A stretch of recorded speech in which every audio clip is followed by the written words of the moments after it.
సూర్యభగవానుడి మహత్యం. మయూరధ్వజుడి పరీక్ష. తేజోమయుడు, ఆరోగ్యప్రదాతయైన సూర్యభగవానుడి మహత్యాన్ని, ఆయన తన భక్తుల పట్ల చూపిన కరుణ మరియు రక్షణ గురించి తెలిపే ఒక ప్రసిద్ధ కథ ఈ వీడియోలో చూద్దాం. పురాతన కాలంలో సూర్యభగవానుడికి అంకితమైన ఒక గొప్ప భక్తుడు మయూరధ్వజుడు అనే రాజు ఉండేవాడు. ఆయన నిత్యం ఉదయాన్నే సూర్యనమస్కారాలు చేసి సూర్యదేవుడిని పూజించిన తరువాతే తన రోజువారీ కార్యకలాపాలను ప్రారంభించేవాడు. ఆయన భక్తి స్వచ్ఛమైనది, అచంచలమైనది.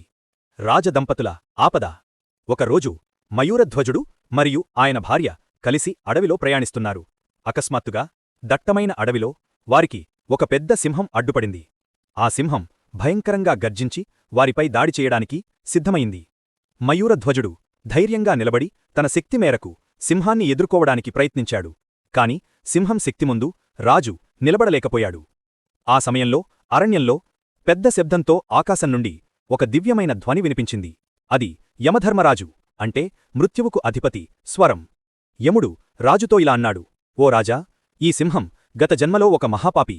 నీ పూర్వజన్మ కర్మ ఫలితంగా నువ్వు దాని దాడికి గురికావాలి. ఈ రోజు నీకు చివరి రోజు. భక్తుడి అచంచలమైన భక్తి. యముడి మాటలు విని మయూరధ్వజుడు భయపడలేదు. ఆయన చేతులు జోడించి ఉదయిస్తున్న సూర్యుడివైపు చూస్తూ అత్యంత భక్తితో సూర్యభగవానుణ్ణి ప్రార్థించాడు: ఓ ఆదిత్యదేవా, మీరు కళ్ళు తెరిచి చూస్తేనే లోకం వెలుగుతుంది. మీరు లేకపోతే చీకటే. నేను నా జీవితంలో ప్రతి అడుగులోనూ, ప్రతి కష్టంలోనూ మిమ్మల్నే నమ్మాను.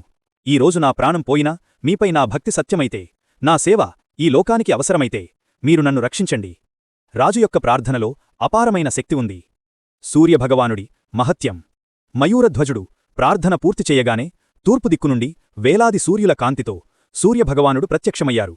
సూర్యదేవుడు ఆకాశంలో నిలబడి తన తేజస్సును ఆ సింహం మరియు యముడివైపు ప్రసరింపజేశారు. ఆ తేజస్సు ముందు నిలబడలేక సింహం భయంతో గర్జించి అడవిలోకి పారిపోయింది. యముడు కూడా సూర్యభగవానుడి శక్తి ముందు తలవంచి నిలబడ్డాడు. సూర్యభగవానుడు ప్రేమతో మయూరధ్వజుణ్ణి ఆశీర్వదించి ఇలా అన్నారు: ఓ నా ప్రియభక్తుడా, నీవు నా తేజస్సును కేవలం శక్తిగా కాకుండా నిన్ను రక్షించే కవచంగా భావించావు. నీ అచంచలమైన భక్తి, స్వచ్ఛమైన మనసును చూసి నేను సంతోషించాను.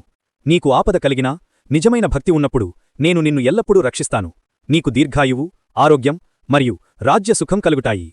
ఆ విధంగా మయూరధ్వజుడు తన జీవితాన్ని తిరిగి పొందాడు మరియు అప్పటినుండి మరింత భక్తితో సూర్యభగవానుణ్ణి పూజిస్తూ ధర్మబద్ధంగా రాజ్యాన్ని పరిపాలించాడు. సందేశం: సూర్యభగవానుడి మహత్యం ఏమిటంటే, ఆయన కేవలం రోజును మాత్రమే కాంతివంతం చెయ్యరు. ఆయనను నిజమైన భక్తితో పూజించే భక్తులకు శక్తిని, ఆరోగ్యాన్ని, ధైర్యాన్ని మరియు మృత్యువు నుండి రక్షణను కూడా ప్రసాదిస్తారు.